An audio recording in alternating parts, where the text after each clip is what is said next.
ధన్యవాదాలు అధ్యక్ష.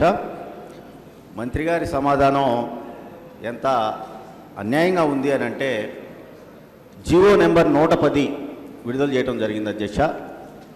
దాని ద్వారా రాజధాని ప్రాంతంలో ఉన్నటువంటి భూములు ఏవైతే పేద రైతుల నుంచి సేకరించారో ఆ భూముల్ని లీజులు ఇచ్చుకోవడానికి 99 సంవత్సరాల పాటు ఇష్టం వచ్చిన రీతిగా లీజులు ఇచ్చుకోవడానికి CCMDC అనే సంస్థను కూడా ఏర్పాటు చేయటం, తద్వారా రాజధాని ప్రాంతంలో నివసిస్తున్నటువంటి ప్రజలందరి దగ్గర నుంచి కూడా యూజర్ ఛార్జెస్ అలాగే డెవలప్మెంట్ ఛార్జెస్ వసూలు చేయటం, అది రవాణా దగ్గర నుంచి విద్యుత్ దగ్గర నుంచి అదేవిధంగా తాగునీరు, డ్రైనేజీ, ఘన వ్యర్థ పదార్థాల నిర్వహణ వరకు కూడా అంటే సమస్త ఛార్జీలు కూడా వసూలు చేసుకునేటట్లుగా ప్రైవేటు వ్యక్తులకు కానివ్వండి, ప్రైవేటు సంస్థలకు కానివ్వండి, ఆఖరికి ఎంత దారుణం అంటే అధ్యక్ష, దాని నామినేషన్ బేసిస్ మీద కూడా ఇవ్వటానికి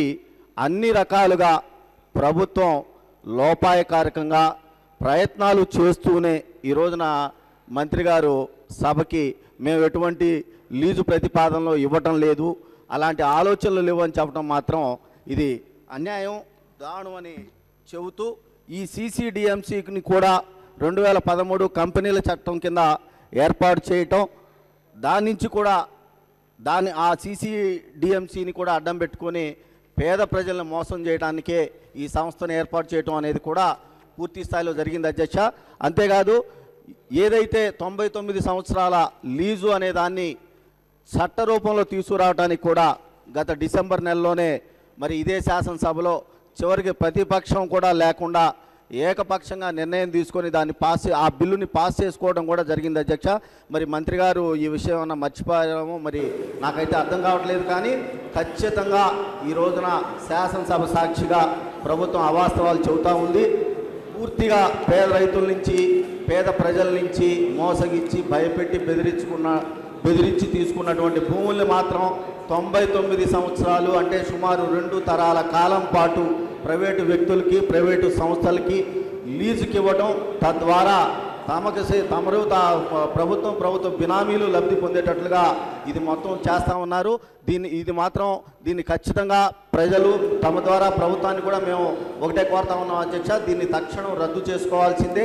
చివరికి ఎంత దారుణంగా ఉందంటే అధ్యక్ష, డిజైల్ని కూడా ప్రైవేటు వ్యక్తులకి ఇవ్వటం, ప్రైవేటు సంస్థలకి ఇవ్వటం, అంటే ప్రతి దాన్ని కూడా ప్రైవేటు పరం చేయటానికి ప్రభుత్వం దాని ద్వారా పూర్తి స్థాయిలో డబ్బులు వెనకేసుకోవడానికి మాత్రమే చేస్తుంది తప్ప చిత్తశుద్ధి అనేది ప్రజా రాజధాని మీద కాదు, పన్నుల రాజధానిగా దీన్ని తీసుకురాబోతా ఉంది. ఖచ్చితంగా దీని మీద మాత్రం స్పష్టమైన నిర్ణయాన్ని ప్రభుత్వం ఇప్పటికైనా తెలియజెప్పాలి అధ్యక్ష.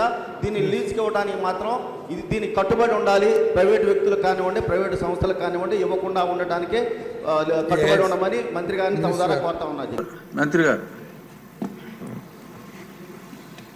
అధ్యక్ష, ఇప్పటికీ ఇష్యూ పైన వంశకృష్ణ గారు, గంటా శ్రీనివాస్ గారు, విష్ణు కుమార్ రాజు గారు, ఈశ్వరరావు గారు మారటం జరిగింది అధ్యక్ష. రాష్ట్ర విభజన తర్వాత 2014లో చంద్రబాబు నాయుడు గారి నాయకత్వంలో ఒకే రాష్ట్రం ఒకే రాజధాని, కానీ అభివృద్ధి వికేంద్రీకరణ జరగాలి, రాజధాని ప్రకటించేటప్పుడు చాలా స్పష్టంగా ఐటీ మొత్తం విశాఖపట్నం తీసుకొస్తామని ఆనాడు ఆయన చెప్తాం జరిగింది అధ్యక్ష. చంద్రబాబు నాయుడు గారి చొరవ వల్ల ఈరోజు ప్రపంచంలో ఎక్కడికి వెళ్ళినా 20% మంది ఐటీ రంగంలో తెలుగులు ఉంటాం. నిజంగానే మనందరం గర్వపడాల్సిన అవసరం ఉంది అధ్యక్ష. కానీ వాళ్ళు మన రాష్ట్రంలో పనిచేసేదానికి సరైన ఎకో సిస్టమ్ లేకపోవడం అనేది చాలా చాలా బాధాకరం. 2014 నుంచి 2019 మధ్యన ఒకసారి మనం చూస్తే అధ్యక్ష, సుమారుగా 150 కంపెనీలు 50,000 మందికి ఉద్యోగాలు కల్పించడం కూడా జరిగింది అధ్యక్ష. ఈ పరిశ్రమలని ఆనాడు తీసుకొచ్చాం. అంతేకాకుండా అనేక సందర్భాల్లో కాన్క్లేవ్స్ కూడా ఏర్పాటు చేసి వైజాగ్ను ఒక ఫోకస్ ఏరియాగా తీర్చిదిద్దడం జరిగింది. ముందు చూపుతో డేటా సెంటర్ పాలసీ ఆనాడు తీసుకొచ్చి అదానితో కూడా ఒప్పందం కుదుర్చుకుని వాళ్ళు కూడా ఆనాడు భూములు కేటాయిస్తాం జరిగింది, శంకుస్థాపన చేస్తాం జరిగింది. కానీ అది ఆగిపోతాం జరిగింది అధ్యక్ష. 2019 నుంచి 24 చూస్తే అధ్యక్ష ఎలాంటి యాక్షన్ లేదు, ఒక్క కాన్క్లేవ్ జరగలేదు, ఒక్క పరిశ్రమ రాలేదు అధ్యక్ష. ఒక మంత్రిని బాధాకరమైన పరిస్థితి ఏంటంటే ఆనాడు ఒక మంత్రిని అడిగారు అధ్యక్ష, ఆ రేస్ ఏదో హైదరాబాద్లో జరుగుతుంటే ఇది మీరు ఎప్పుడు తీసుకొస్తారు ఆంధ్ర రాష్ట్రానికి అంటే కోడి ఇంకా గుడ్డు పెట్టలేదు, లేదంటే గుడ్డు కోడి పెట్టలేదు ఏదో చెప్పాడు అధ్యక్ష. అది దేవుడి తెలియాలి ఏం చెప్పాడు. ఆ రోజు నుంచి ఆంధ్ర రాష్ట్రం అనేది ఎగతాళి చేశారు అధ్యక్ష. ఎక్కడికి వెళ్ళినా ఆంధ్ర రాష్ట్ర ఐటీ మంత్రి ఇలా ఉంటారా, ఇలా అవుతే పరిశ్రమలు ఎట్లా వస్తాయని కూడా వాళ్ళందరూ ఎగతాళి చేసే పరిస్థితి అధ్యక్ష. అంతేకాకుండా అధ్యక్ష, నేను మంత్రి అయిన తర్వాత అనేక కంపెనీల్లో కూడా కలిస్తే గత ప్రభుత్వంలో ఉన్న వాళ్ళు చాలా స్పష్టంగా మన కంపెనీల్లో వాటాలు అడుగుతాం జరిగింది అధ్యక్ష. వాటాలు అడిగారు అధ్యక్ష. దానివల్ల ఆ కంపెనీలన్నీ వెనక్కి వెళ్ళిపోయినాయి. అంటే ఐటీ కంపెనీల్లో కూడా వాటాలు అడిగే పరిస్థితికి వీళ్ళు వచ్చారు అధ్యక్ష. ఏం చెప్పాలి అధ్యక్ష. ఇంతేకాకుండా పెద్దలు అన్నట్టు నిక్సీ కూడా నాడు పట్టించుకోలేదు, ఎస్టీపీఐకి ఇవ్వాల్సిన భూములు కేటాయించలేదు. ఇంకా మిలేనియం టవర్ ఫేజ్ 2 వచ్చే గల అక్కడ మన సచివాలయం పెడతామని మొత్తం డ్రామా నడిపించారు అధ్యక్ష. సచివాలయము పెట్టలేదు, అలానే ఐటీ కంపెనీలు కూడా అది కేటాయించలేదు అధ్యక్ష. దానివల్ల ఆంధ్ర రాష్ట్ర యువకులు చాలా చాలా నష్టపోతాం జరిగింది అధ్యక్ష. అధ్యక్ష, ఎన్డీఏ ప్రభుత్వం ఏర్పడి కరెక్ట్గా 5 నెలలు అయింది అధ్యక్ష. 5 నెలల్లో నేను ప్రధానంగా చేసింది ఏంటంటే ఉన్న ఐటీ కంపెనీలు అందరితో నేను మాట్లాడటం జరిగింది అధ్యక్ష. అంటే ఆంధ్ర రాష్ట్రంలో ఉన్న ఐటీ కంపెనీలందరితో 1-on-1 మీటింగ్ పెట్టాను.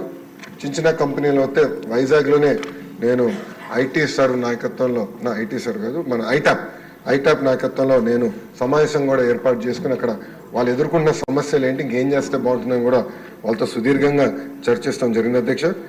ఇప్పుడే పెద్దలు గంటా శ్రీనివాసరావు గారు చెప్పినట్లు టీసీఎస్ ఆల్రెడీ కమిట్ అయింది. టీసీఎస్ అనేది వస్తుంది, దాంట్లో ఎలాంటి సందేహం లేదు. విష్ణు కుమార్ రాజు గారు ఎప్పటికల్లా వస్తుందని అడిగినట్టున్నారు. 3 నెలలు టైం ఇవ్వండి తప్పనిసరిగా, ఎందుకంటే ఎగ్జిస్టింగ్ బిల్డింగ్స్కి చిన్న ఏర్పాట్లు చేయాల్సిన అవసరం ఉంది. 3 నెలల్లో తప్పనిసరిగా టీసీఎస్ విశాఖపట్నంలో ప్రారంభిస్తున్నారు. అంతేకాకుండా ముందు చూపుతో వాళ్ళని నేను చంద్ర సార్ని కోరాను, మీరు క్యాంపస్ ఏర్పాటు చేయాలి విశాఖపట్నంలో అంటే ఆయన ఒప్పుకున్నారు. దానికి ఆల్రెడీ భూములు కూడా మేము ఎత్తుకుతున్నాం.